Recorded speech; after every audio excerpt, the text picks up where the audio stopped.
Last week, influential players in the local Johannesburg tourism sector gathered to have a roundtable discussion about the best way to diversify the city's tourism offering. Johannesburg, the economic hub of South Africa, is one of the 20 fastest growing cities globally. Joburg Tourism found that 35 billion rand was spent directly on tourism last year, accounting for 20% of the regional economy. Most of this tourism spend was generated by business travel. Last week, Joburg Tourism hosted a roundtable discussion to find out how to expand and exploit this opportunity. Well, the thinking behind this gathering is that there's a growing competition all across South Africa, or all across the continent, for the business tourism sector. Now, given the fact that we have 4 venues in Johannesburg and the competition is growing, the question is, do we have enough? Are these able to compete? These 4 venues that we have, are they able to compete globally and within the continent, and taking into account the growing competition? With growing tourism, increased competition, both locally and abroad, Johannesburg needs to diversify. To do this, they aim to position themselves as the conventions destination. As it stands, the city has 4 main conferencing venues: the Dome, Gallagher Estate, Sandton Convention Centre, and the Nasrec Expo Centre. All these venues are in private hands, unlike the government-funded international convention centres in Durban and Cape Town. But there is even more local competition on the horizon, with Tshwane, East London and Port Elizabeth earmarked for the development of more convention facilities. One of the aims of the discussion was to ascertain what needed to be done to ensure Joburg became more competitive. We need to have a change of mentality. We need to rethink what we've got before we try and create new leisure experiences. We've got something better, we need to coordinate better, we need to get people connected to it with better transport infrastructure, we need to package it, we need to make sure that in the facility package it all works, and actually we are underutilizing the potential we've got. Added to that, we need to put more money into get winning business, winning fresh original markets to come to Johannesburg and utilizing our facilities. The city is serious about making this work, enlisting the help of an international consultancy agency to find the best solution. We at Gaining Edge have been working with the City of Johannesburg for about the last 18 months to help them to develop a strategy to increase the number of business events coming to the city. And we feel very strongly that that involves 2 big things. One, the City of Johannesburg needs to do more marketing, needs to become a top-of-mind destination for business events. That's the first thing. The second thing is that the city needs to reinforce its ability to identify and secure events so that they will come to the city. The key takeaway from the roundtable was that the weak link in the Joburg tourism offering was the severe lack of standardized public transportation. With conventions being a large portion of the tourism income into Johannesburg, solving this problem and increasing the accommodation offerings are key points of departure.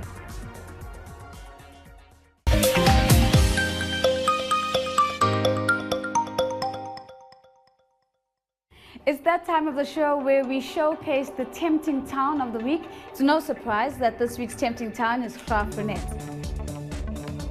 As the 5th oldest town in South Africa, Graaff Reinet is steeped in Cape Dutch history. Founded by the Dutch East Indian Company in 1786, the town was named after the then governor of the Cape Colony, Cornelius Jacob van der Graaf, and his wife, whose maiden name was Reinet.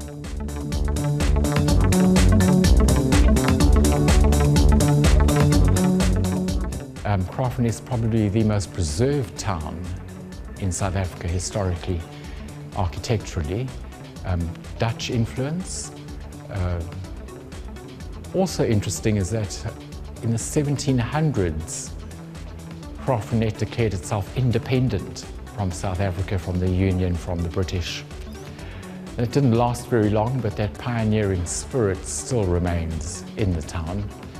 The Historical Society is active with preserving the local architecture, which is Voortrekker built homes. They're fascinating, they're beautiful. We've probably got more badged buildings than any other town in South Africa. There's a great deal of history in Graaff Reinet, much of which you can experience at the Reinet House Museum. It's housed in an old Dutch Reformed parsonage, which was built in 1811. The building is a fine example of Cape Dutch architecture. It was the home of writer, teacher and Christian pastor Reverend Andrew Murray. The house became famous because the Murrays lived here. Andrew Murray came, of course, to this house in 1822. He and his family lived here for 82 consecutive years. So the house depicts his way of living and the family as well. And we also have a very interesting exhibition on toys. We have a medical room, and in our backyard we also have a still where we still distill grapes for our famous Witond. In our backyard we also have the vine that was planted in 1870. When Andrew Murray retired, his son Charles became minister of the Dutch Reformed Church here in Graaff Reinet, and to commemorate the birth of his son, he planted the vine, and that was in 1870.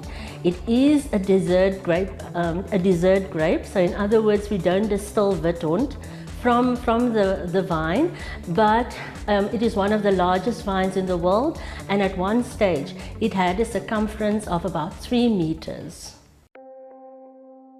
Apart from the famous vine, a visit to the house will take you back in time.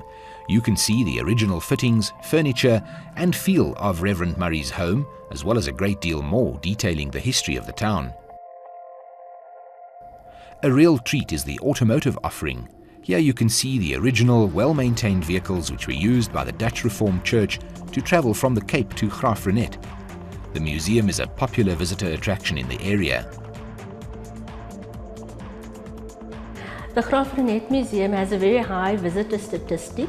We do get about 24,000 adults who visit the museum per annum. In addition, we also get about 2,900 learners to visit the museum, and it usually is one of the highlights, the educational highlights of the tour.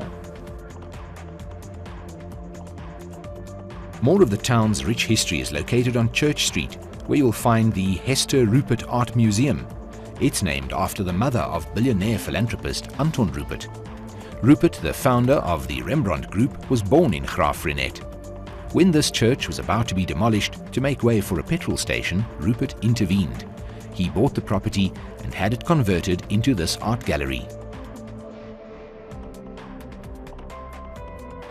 Behind me here we have an example of Irma Stern. This is a 1957 painting called The African Idol. Her last painting sold for 21 million in London Sotheby's.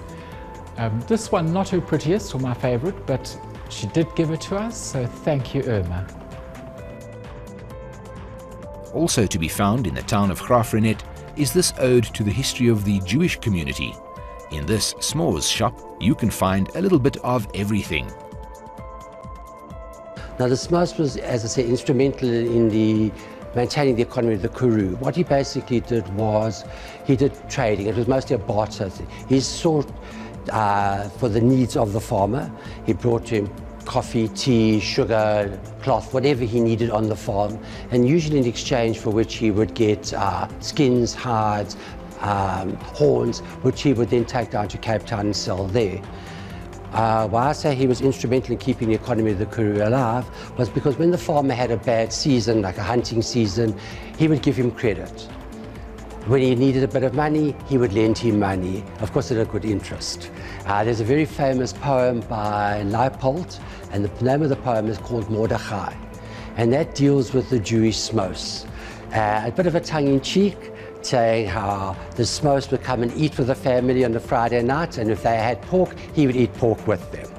And although he charged interest at maybe what he thought was a usury rate, they still liked the s'mores, they had a lot of respect. And there was a good relationship between the farmers and the s'mores. It's not just the history of Graaff Reinet that makes it an interesting place to visit. The natural surroundings of the Karoo provide some stunning scenery, which has been the inspiration for a number of publications. With the resurgence of interest in the Karoo, you find a lot more has been written about the Karoo. So we're quite lucky to have a number of publications today about this area and the surrounds. This was not always the case, and not only books about the history of the Karoo, but also the Karoo cuisine, which has really become very popular, and they're also a very good seller. A seemingly unlikely attraction in the area is a township tour. The concept of visiting a township to have an authentic experience of how the locals live has become popular with tourists, and Graaff Reinet has caught on to this. What people really appreciate about visiting a township is that they have the opportunity of visiting a home. And in visiting a home, they learn about the life of someone. It's a day in the life of a township resident. They're not listening to a tour guide, they have the real life experiences, the ups and downs, the trials and tribulations, and they get to understand what it is to grow up and live in a township. Tourism initiatives like this and others have boosted the declining Graaff Reinet economy. The last 10 years have definitely been Graaff Reinet's best years economically, and this is thanks largely to tourism. We've benefited increasingly from foreign tourism, and we've had the establishment of national parks, the increase in the number of guest houses and restaurants, and also unrelated industries. So the growth in the town economically has benefited all, and there's been a big influx of people into the town as a result. With a growing local community and more tourist offerings being developed in the town, Graaff Reinet has a lot to offer, especially in terms of unique Karoo dining. Ek dink is ons verskeidenheid deli produkte wat ons hier het, en veral wat baie bekend is ons cupcakes. Soos julle kan sien, ons het 'n lekker groot verskeidenheid, en dan het ons ook ons eie bakkery wat ons eie ciabatta, raaibrood, whole wheat, French loaves verkoop, wat ook baie uniek is, want dit is al brood wat ons gebruik in die restaurant. Like any good tourist, before you leave, don't forget to pick up a locally produced keepsake to take home. The Windmill Junction tries to inspire people. I offer a wide variety of antiques, antique furniture, and we provide people with, like a walk in the past, and we try to inspire people by the gifts we have. South African products, especially. I stock mohair, gifts that are made in South Africa are quite important to me. If history, art, good food and wide open space appeals to you, Graaff Reinet has much to offer the exploring traveller.